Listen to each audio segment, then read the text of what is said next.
Hey, it's Matt Roush. And Mike Brennan. And we are back with our weekly segment on the M Squared TechCast with our favorite epidemiologist and infectious disease expert, Mr. Fred Brown. So, Fred, what's a good word this week? Michigan Actually, there's not a good word. It's a bad word, right, Fred? Well, yeah, I was going to say Michigan is seeing a record number of cases. But this all goes away tomorrow, right? No, Wednesday. Yeah, Wednesday it all goes away. I won't hear anything more about it. I forgot about that. Yeah, right. No, sadly, I think we're going to hear more about it rather than less about it after Wednesday, because we've got a big problem on our hands right now, obviously, and we're not the only one, but Michigan sadly stands out right now as far as its growth goes. We can go into some of the data if you want. I have some stuff if you're interested, or we can talk about other. Okay, I can show you some of the things that we're looking at and concerned about. Well, actually, we're kind of getting into that phase you warned us about several months ago, where everyone's going back inside, and we're coinciding with the flu season, and just all hell's breaking loose, right? So, and we have way too many people saying, "Oh, I'm just done with this." Well, it's not done with you. You know, I mean, the virus doesn't get tired. The virus doesn't get sick of things. You know, it's like as Fred says, all it does is make more virus. You know, that's job one and job only. Yes, as Fred says, there's lots of kindling out there, right? Unfortunately, yeah, we're only about 10% infected right now. And some of the worst states, like in parts of New York City, we're at 20%. But that's as bad as that's as much kind of prevalence of people who've been infected and survived that are out there for potential herd immunity effect. So yeah, we're way down on the kindling. We've got plenty of kindling left. Let's just say that.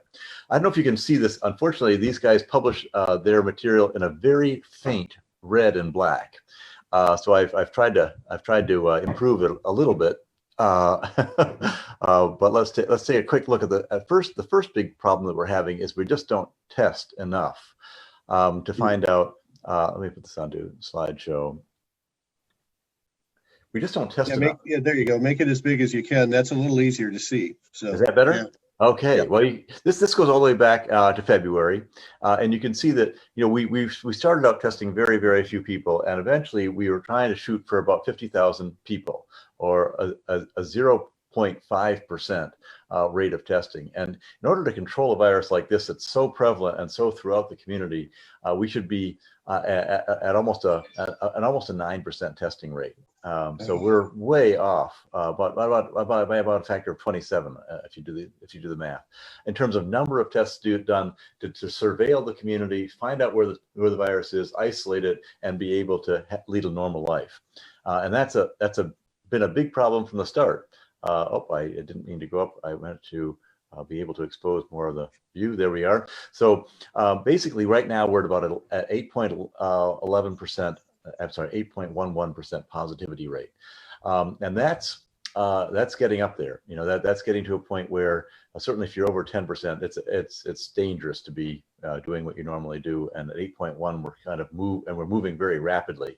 And this effect where you see sort of slow moving through, and then a sudden spike toward the end is what we worry about as epidemiologists, because it isn't just a linear piece, right? It isn't just something that keeps climbing at a steady state like your roof does. It's something that builds up gradually and it multiplies. Biological systems, they move exponentially, so they go 2, 4, 8, 16, 32, 64, and so on, until when you get to 300, you think, oh, I've got plenty of hospital beds left. Well, the next day is 600, and the next day is 1,200, and the next day is, and then you realize, oh my gosh, we're out of control.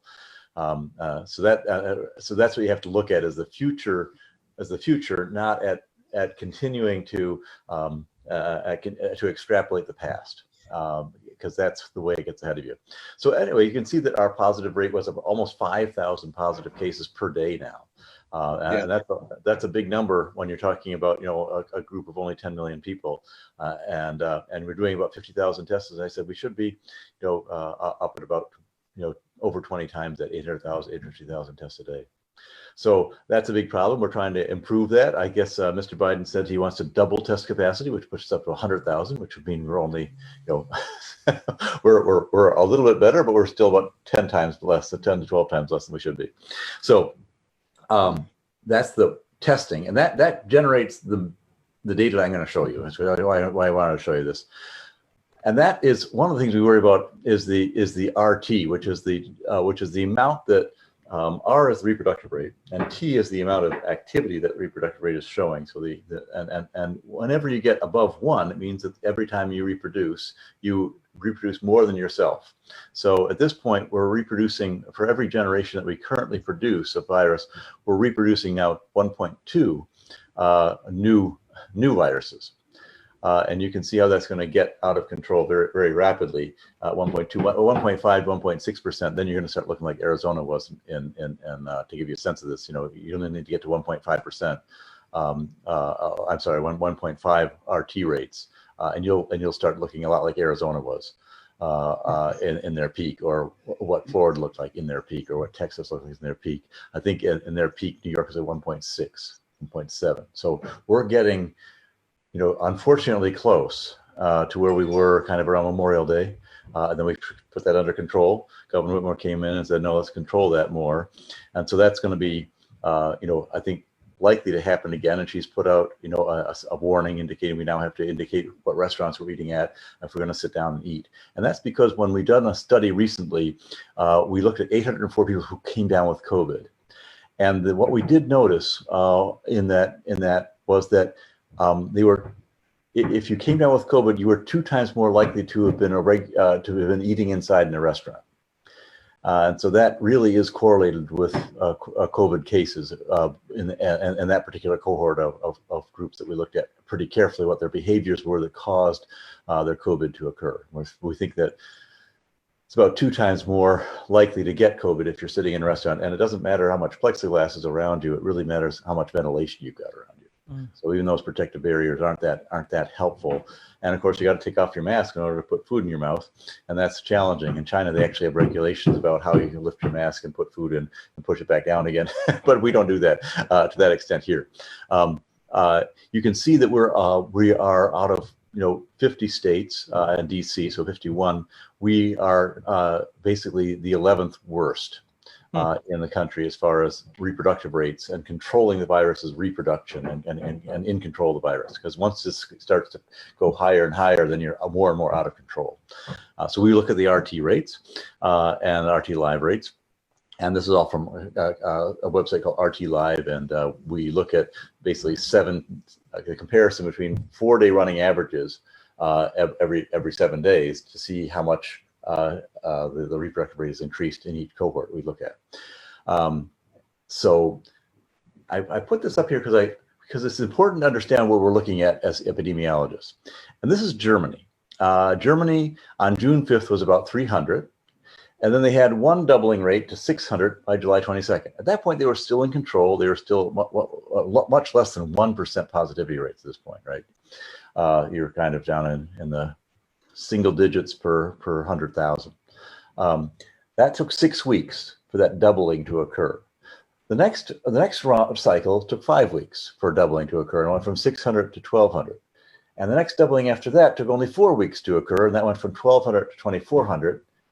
And now we're at 2-week cycles, and they're going from 10,000 to 20,000 to 40,000 to 80,000. Now we have some concerns, and that's why Angela Merkel got, the Prime Minister, the Chancellor of Germany, got up and said, "We don't want to shut down, but certain states are going to have to, because if you don't have what they call a circuit breaker effect in some regions, it will just go like that, and it'll start whipping around until you're getting doubling rates in less than a day." So if you got enough kindling there, so and that really moves your curve fast, and so they're very concerned. And Germany is actually in better control and in better testing situations than France and Spain. But don't forget, these guys are still down at less than 3%, around 3% positivity rates. So we're at 8.5%, and they're positivity rates. So we are about 4 times worse than they are from a starting point in terms of positivity rates, and they're about 30% better than we are in terms of complying with distancing, stopping, slowing down your social mobility, using masks. So that gives you a sense of just how fast this can go, even in an area that's pretty well controlled when you start from a low rate. And Michigan started from a low rate compared to the rest of the country, right? I mean, we were surrounded by states that were at a much higher rate than we were. We kind of saw them lining up on the border there for a long time. I think I showed you that graph showing all these states that are on the border of Indiana and Ohio and Illinois and Wisconsin. All those border counties were kind of turning orange, while the rest of the state was pretty white and yellow. And that's because we're penicillin, we're sort of lucky. But now that it's taken hold, it's broken through, our numbers are looking like this. And I'll show you how that compares to Germany in a second. But basically, in the last couple of weeks, we've gone from 2,000 new cases a day to, close to 4,000 cases a day. So you can see that we started at around 500 cases a day. And in 3 weeks, we went to 1,000. And in 3 more weeks, we went to 2,000. And in the last 2 weeks, we've gone to almost 4,000. And so we're starting to get to that point where we're starting to take off. Now, I think we're going to, with the new rules, we're going to come and just bounce along for a while at around the 4,000 days per rate. But I think by Thanksgiving, we'll be close to, slightly after Thanksgiving, we'll probably be at around 5,000 cases a day. And when we get to Christmas, we'll be even higher. We'll be even higher than that, unfortunately. And now let me stop for a second, Fred. You were predicting a couple of weeks ago that the holiday, actually from beginning of November until the beginning of the new year, is going to be another 200,000 cases. Are we still not in Michigan, but overall in the country? Is that what we're doing, or? Yeah, we're going to be. My estimate was, I think, 312,000 cases by the end of the year. And I'm still, and that number's still pretty good. So 300,000 new cases a day. No. I'm sorry. 300,000 deaths. 312,000 deaths. So this is cases per day, and cases. Right. It was deaths, not cases, right? Yeah. That was deaths, which is. But I know we're close to 100,000 new cases a day in the country now. Where do you think that's going to go? It'll double. It'll be at 200,000 a day by the end of the year. Wow. In that range, yeah. Isn't that shocking? I'll show you that in a second why we think that. I've actually projected for the country, sadly, and doesn't look great, just because of the way this virus works. So that's sort of the way it's looking right now. And this is how Germany looks overlain. And you can see Germany's a country of 80 million people, but it's still quite similar in terms of, we went up, we didn't know how to control it, we finally got in control, we went down, and now we're peaking, we're starting to peak back up, it looks very similar to the curve of Germany, and Germany is now doubling every 2 weeks. We're doubling every 2 to 3 weeks. And so it's just a matter of a little bit more time of no control. We'll be down to a 2 week cycle. I'm hoping that with Governor Whitmer's recent, level 4 recommendations, that we will, be able to control it at around the 4,000 to 5,000. But if it fails, even if it does work by Thanksgiving, I think we'll still be at 5,000. And if it fails to control behaviors, we'll be at 5,000, in the next 3 weeks. So a week earlier than we would have otherwise been. So that's the sort of the way it looks. And what we're worried about is that doubling rates. Here is what doubling rates by county. And this is what Michigan looks like today.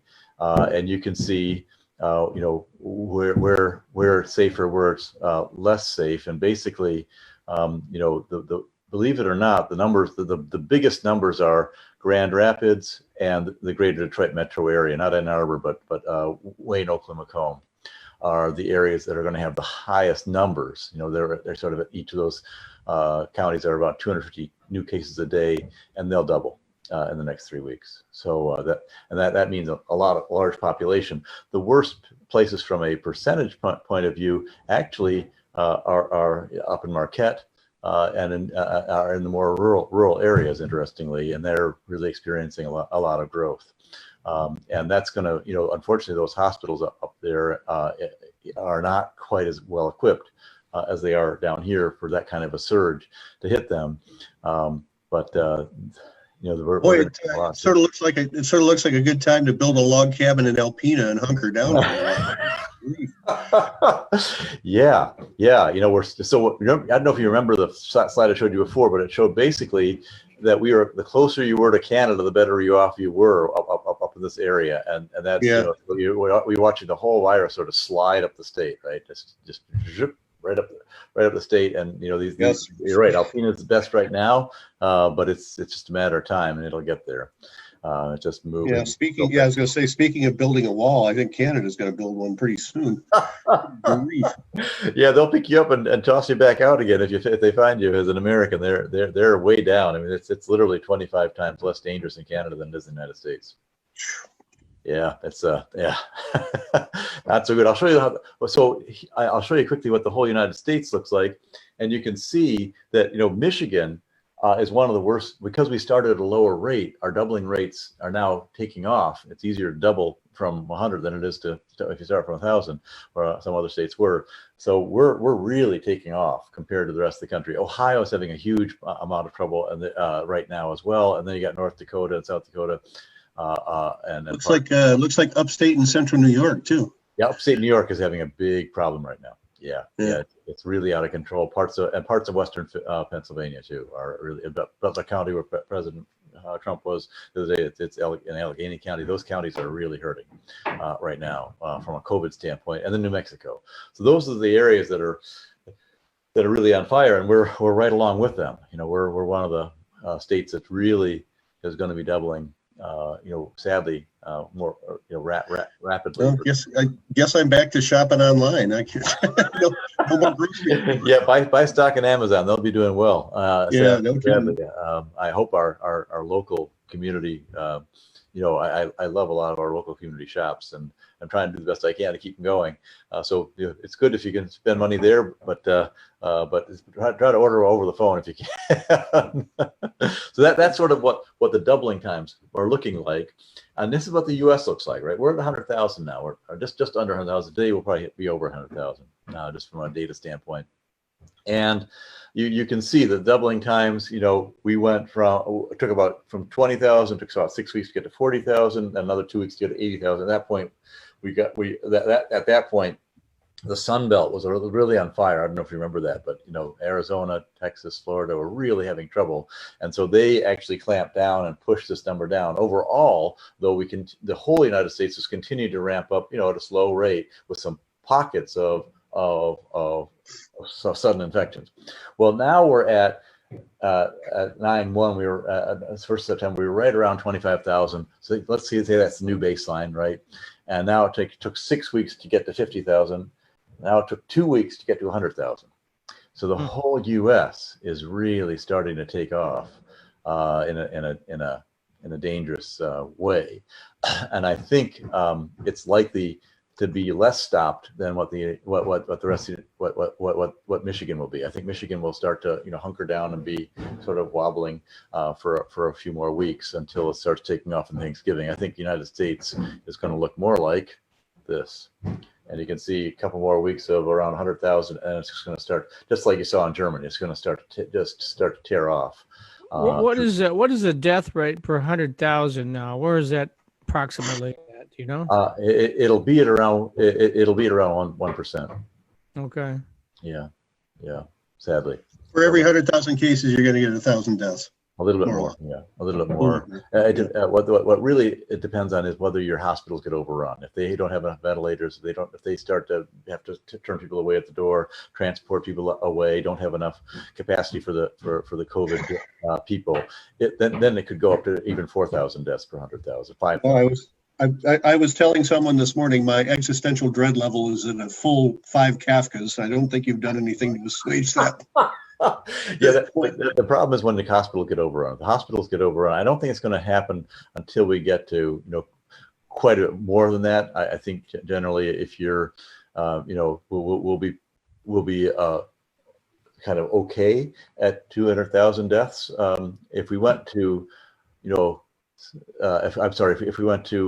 if we were at say 500,000 new cases a day, at that point we would really have troubles. We would the whole country would be overrun, right? Yeah. Okay. Yeah, but as it is now, it'll be parts of the country overrun and hopefully, right now, for example, they're sending people from South Dakota to Montana, things like that. So they're trying to balance things out. But if at about 500,000 deaths, you overrun the country, and then you're talking about death rates like we saw in Italy, which were at 14 times the normal average of 1%. I know you don't consult with Michigan, but if you were going to recommend something to Governor Whitmer, what would you recommend now? Well, there are three things that we've got. There are three tools that we have that work. The first tool that we have that works is PPE, and I'd recommend that we try to get as much N95 PPE as possible, and we have a mandate for people wearing masks in public that are N95 quality and level. No more manufacturing masks in your basement and wearing masks that don't really work. As well as all masks work to some extent, but N95 really does work that much better that it's worth it for us to get that level of masking.